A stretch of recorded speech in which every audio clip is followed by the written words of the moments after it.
Hello, I'm Tony Guida. This is My New York. We begin today with a warning. Provocative ideas ahead.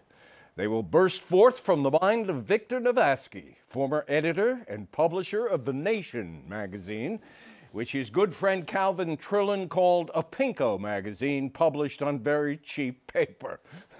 Get ready for a stimulating conversation with Victor Navasky next.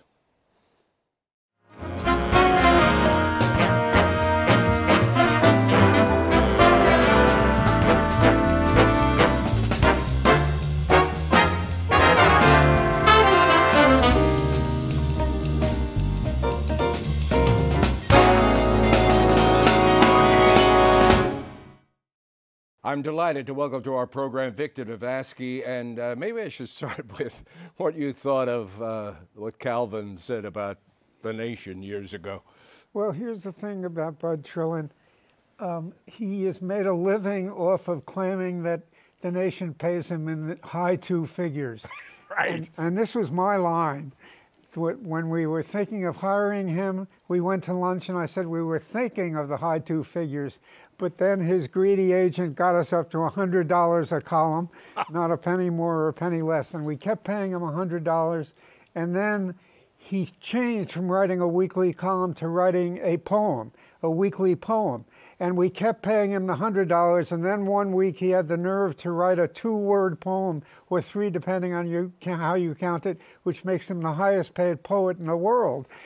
And here are the 2 words which I've committed to memory. It was about O.J. Simpson, and the poem was O.J. Oy vey. Exactly. I remember that. Okay. That's a wonderful story. And of course, your friend Bud refers to you always as the wily and parsimonious Victor Navasky. And my lawyer will be in touch with him in the morning. Exactly. Let's talk. I'm not sure I want to talk about this presidential race, but I was wondering what pieces would, if you were still the editor and publisher of The Nation, what pieces would you be commissioning for the magazine? What hasn't been, what haven't we seen enough of in this campaign? Well, Katrina Vanden Heuvel, who runs it, I took the pledge never to tell her what to do, and I read the magazine, although I tend to be more atheistic, but I read the magazine religiously. And they've done a great job, I think, of covering everything from Scalia to the Republican candidates, which are a joke, in my view. And so what would I commission this week? Yeah. Okay.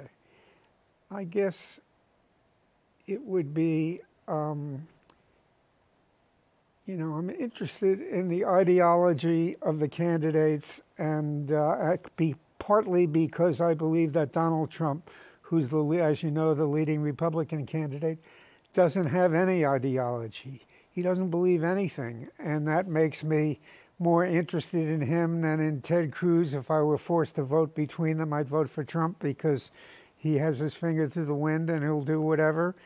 And also because I think the great problem facing the country is ISIS.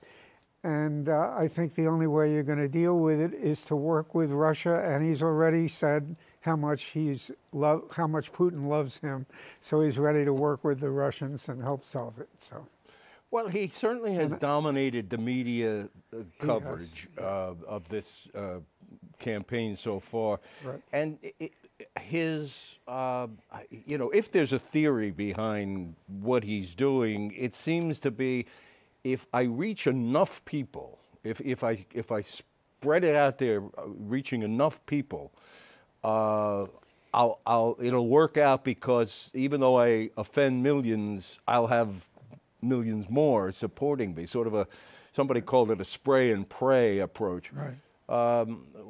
What do you make of that? Well, I think there's a truth to the cliche about the voters being angry and fed up with the mainstream media, the mainstream candidates, the so-called establishment, etc. So to get back to your first question, Steve Cohen, who happens to be married to Katrina Vanden Heuvel, used to write a column for the Nation when I was the editor called Sovieticus. It was about the former Soviet Union. And he's written a few short pieces making the argument that we're headed for a new Cold War. I would turn the whole issue over to Steve and ask him to make that writ large, because I think it is an important insight he has into, literally, into the nature of Putin and what's happening in Russia and Russian-American relations. And it should be at the center of the presidential campaign, and nobody is talking about it. Well, you make a good point in bringing up Trump's apparent willingness to work with the Soviets, in the fact that reasoned minds have said that the way to approach this is, as you say, ISIS is, in conjunction with the Soviet Union, because, you know, this bomb them back into the Stone Age's notion of the other leading Republicans is ridiculous, it seems to me. And yet there is such a, you know, when they say that, it's such red meat to an audience. Well, you know, I started out in this business, in the satire business. You mentioned Bud Chillen. He used to write for the old Monocle magazine. You published Monocle. Our motto was, "In the land of the blind, the one-eyed man is king." And we called ourselves the Leisurely Quarterly. That meant we came out twice a year. And eventually we called ourselves the Radical Sporadical, because we came out like the UN police force whenever there was an emergency and whenever we could solve the financial crisis.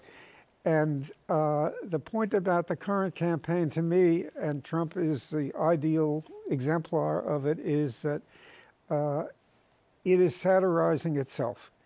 And so if I were, again, had my own magazine this week, I would just print what they're saying and but up in front make clear that it's satire.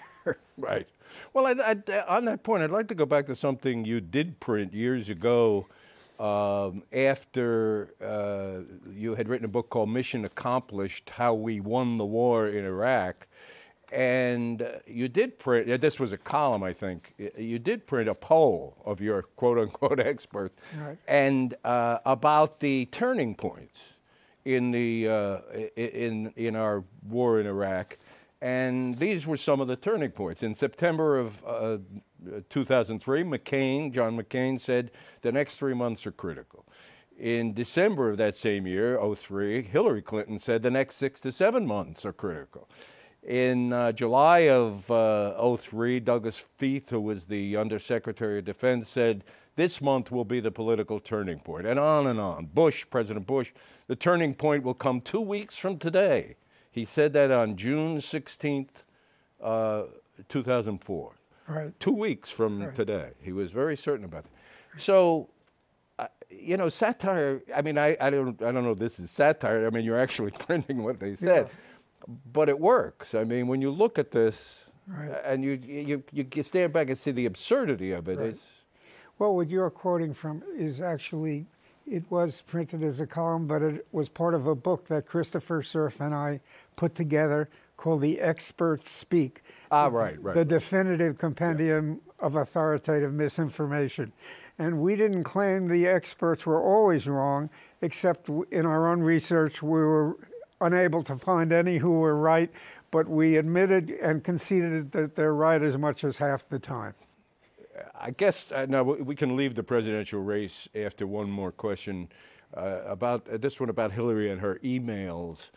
And has the media, in reporting that story, do you think overlooked the question of how much should we believe the CIA saying that, you know, these emails or those emails or these emails are highly sensitive or secure or should have been, and they weren't because she had that private server?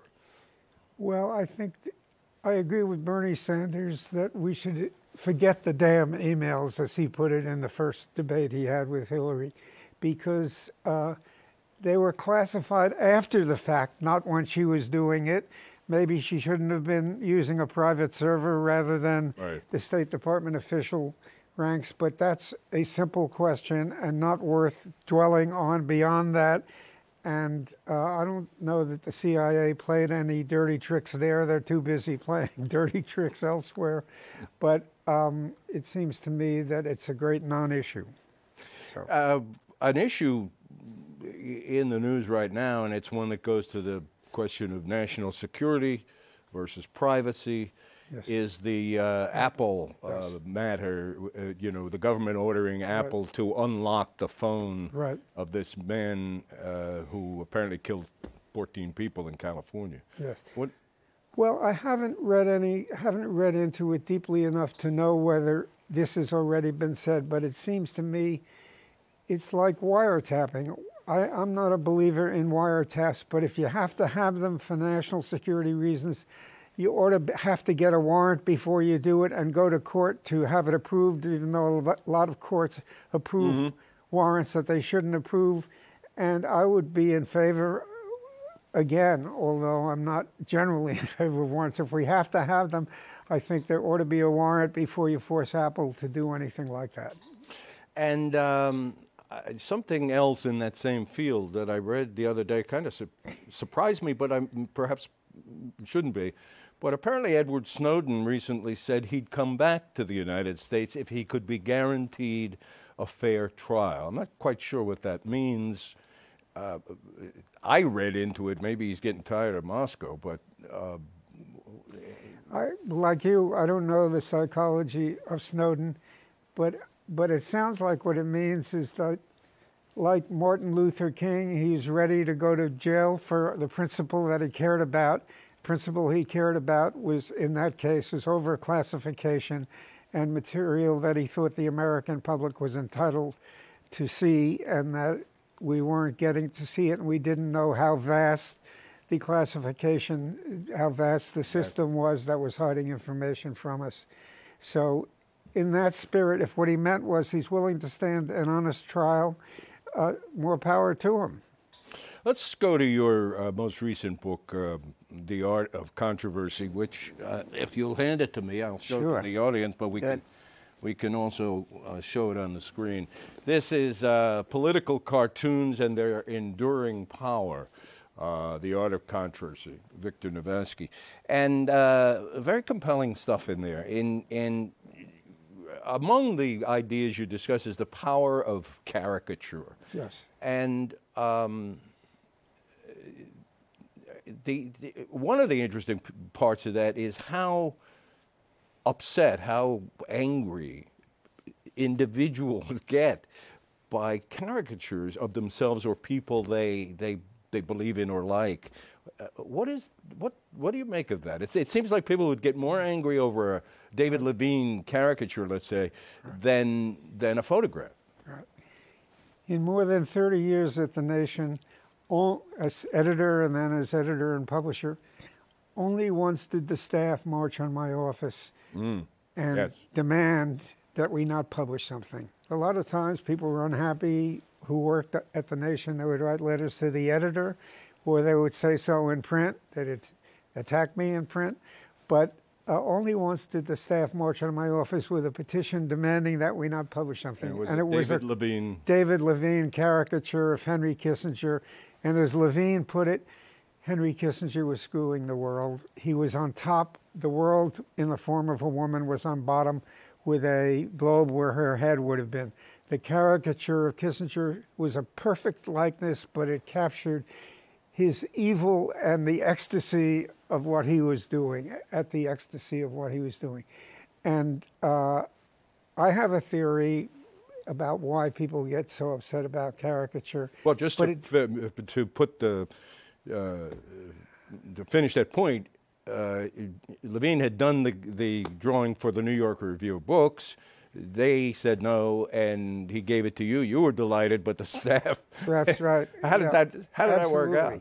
Well, we had a meeting and to discuss it, and we had a couple of meetings to discuss it. We invited David to join us, and Christopher Hitchens, who then worked for us, showed up at one of the meetings in his white suit. And as you remember, Christopher had this deep British upper-class accent, and the staff the principal objection that the staff had to it was articulated by a young woman who was our assistant circulation manager, and she said that this cartoon shows sex as something dirty and something that an active male on top does to a passive woman on bottom. It's sexist. And Christopher said, well, it looks to me like an act of rape, not an act of sex.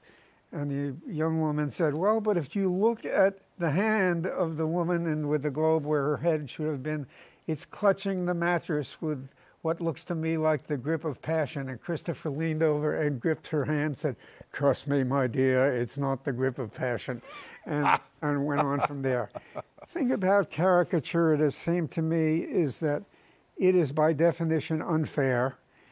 It is by definition one side of the issue. It shows something. It is by definition an exaggeration of characteristics that one has. It's an editorial in one pane. It's an editorial in one panel. It can be more than one.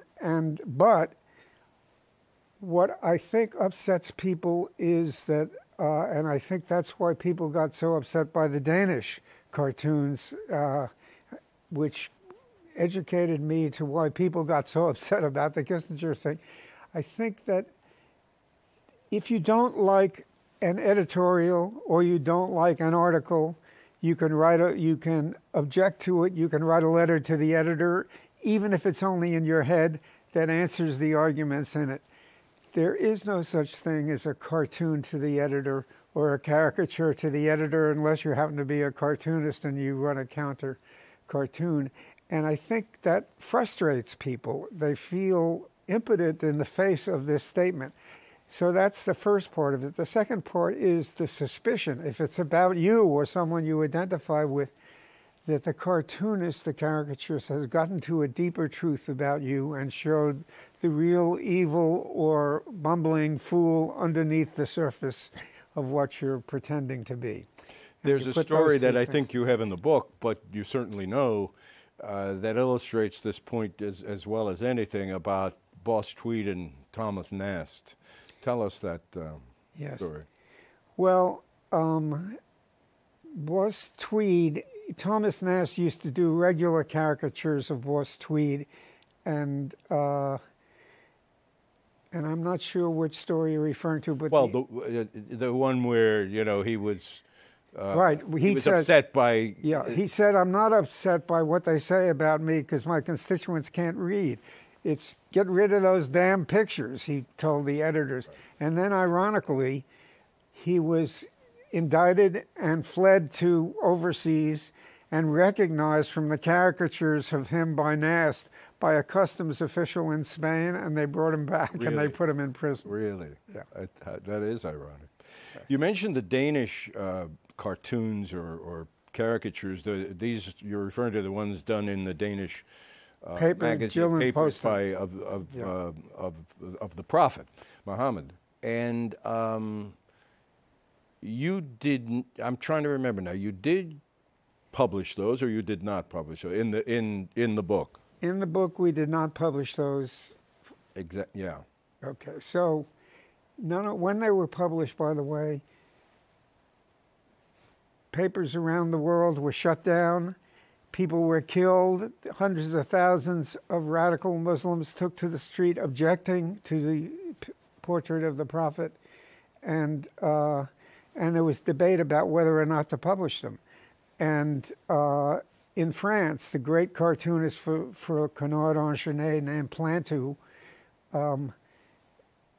dealt with it in the following way. He did a Muslim saying, "I will not publish a caricature of Muhammad. I will not publish a caricature of Muhammad." And they said it 100 times over, and by the time you finished reading it, it was a caricature of Muhammad, his coming out of his words. And what we published was Plantu's, a reprint of Plantu's comment on it. And we published that in the book, The Art of Controversy. I published that in the book, The Art of Controversy. And there were those who said of you, critically of you for not publishing them in your book, that you had what, sold Cable. out or undermined Right. you know, you are the First Amendment absolutist You're right. par right. excellence, and people Right. said you were So here's the thing. turning back on that. So I listed in the book, why did we not publish them? So I said, the possibility, they were lousy cartoons. They were lousy cartoons. You could see them anywhere on the internet. You could see them on the, so I said, A, they were lousy cartoons. B, you could see them anywhere on the internet. They were just a Google away. D, they offended the sensibilities of a worldwide minority, and I wouldn't, for example, have published the vicious caricatures of Jews in Der Stürmer. I wouldn't publish racist caricatures of blacks, should we have published those. So A, B, C, D, E, because the publisher didn't want me to publish them, wouldn't let us publish them. And the correct answer to this, A, B, C, D, E, was all of the above. F, all of the above were reasons that I didn't publish them. But the publisher didn't want me to publish them. Now, who am I to say that some poor salesman in a bookstore that gets blown up should die because I insisted that the caricature be in the book? But the truth is, I went along because it was a choice between having Knopf publish my book or giving back the advance and having someone else do it who would not be as good a publisher as my publisher and editor, John Siegel, who's a fine editor. And I'm not sure that I did the right thing. And but it's a Google away, so you could look them up, look at Plantu's cartoon. I know I did the right thing by publishing Plantu's cartoon. You mentioned Der Stürmer, which published in the 30s, I guess, vile anti-Semitic cartoons of Jews. Yes. And you discussed that in the book. Let's talk about that a little bit. You did publish those, some of those anyway. I did in the book, yeah, published an exemplar of them. Yes, they established the image of the Jew throughout Germany in the period running up to World War II under Hitler, and they reinforced the idea that Jews were greedy, that they were avaricious, that they were evil, that they were the equivalent of vampires, that they were not to be trusted, et cetera, et cetera. As an editor, I would never have published those. The difficult question for me... You wouldn't have published them. I would not have published them. The difficult question for me, I mean, editors make those judgments all the time about words and about images as well. The difficult question comes when, if you have a columnist, let's say, who your deal is you'll publish anything he or she writes 6 times a year or every week, every day, do you censor them if they turn in something because you've given them the franchise to make the decision and you trust them in that big way? The second difficult question is, do you publish hate speech or not? It's easy for me in the United States to be a free speech absolutist. I believe there should be no laws against publishing anything in this country. It's harder for me in another culture to tell them what their laws should be. I start out with a strong presumption in behalf of the First Amendment, in the sense that what you do about bad speech and hate, including hate speech and hate cartoons, is you answer bad speech with better speech and better arguments. That still leaves unanswered the question that Plantu figured out how to deal with. How do you respond to a cartoon, and do you publish them or not? So you have pointed out that, ironically, perhaps, the editor, was it, of Der Stürmer, was the only editor of Der Stürmer person. He was the only person sentenced to death at Nuremberg, other than the war criminals that were already involved in the military or the running of the state. And that showed that they understood at some level the power of these vicious cartoons. And but in that case, they punished the editor, not the cartoonist. Yeah. Why, Victor? Why are the vast majority of political cartoonists are men? Why? There are some great women cartoonists, Signe Wilkerson and others, and I think it's a hangover from the sexist period when the vast majority of editors were men. They still probably are. The vast majority of reporters covering important events were men. So the vast majority of cartoonists were and still are men. And it's harder and harder for cartoonists themselves to make a living in print, although the internet and all these new media, a new app invented every day, open up a whole new world, I think, for visual statements and visual language. We've been talking about Victor's latest book, The Art of Controversy, Political Cartoons and Their Enduring Power. You just mentioned something about, the new media and the proliferation of places one can find information, question of whether it's valid or not, but leaving that aside, what, in your view, what kind of a threat, in your view, does that pose to magazines like The Nation? I think, ironically, The Nation has figured out how to function in both the old and the new media. And, but in the short run, I think the impact of the online world and social media on the print world has been to degrade it. And degrade the print world. Yeah. In the following sense, that more people see the online stuff than what's in print. But even a magazine like The New Yorker, which is about as prestigious as you can get in the magazine world, the editor has conceded that the online material that they run is not fact-checked with the same rigor as the material in the magazine. And why is that? The conventional answer, which I think is not 100% wrong, is that the online world, the game is maximum eyeballs, and the way to get them is to be there first, and is speed. So speed rather than it's speed rather than accuracy that counts. Now, you're always making the accommodation, even in the print world, but nevertheless, it is speeded up so much that there's no rigor to the fact-checking. There is less rigor to the copy editing. There is, in the print world, the convention has been that you never use anonymous sources unless there is a special reason why. In the online world, everyone has a handle or a pseudonym or a moniker, and you don't know who you're dealing with. So for all those reasons, I think in the short run, the social media, the new media, have degraded communications writ large. And in the long run, however, I think it's a great thing that more people have access to news, opinions, ideas, visual and words, and that there's a chance to respond back. So let's see how it plays out. Well, we could do another whole program, Victor, on the question of, with all that information out there, how do we know what to believe? We can't do that program now, unfortunately, so this is an invitation to come back and see us soon, I hope. Thank you for being here. Well, thank you for having me, and I feel self-conscious about discussing all these images with words.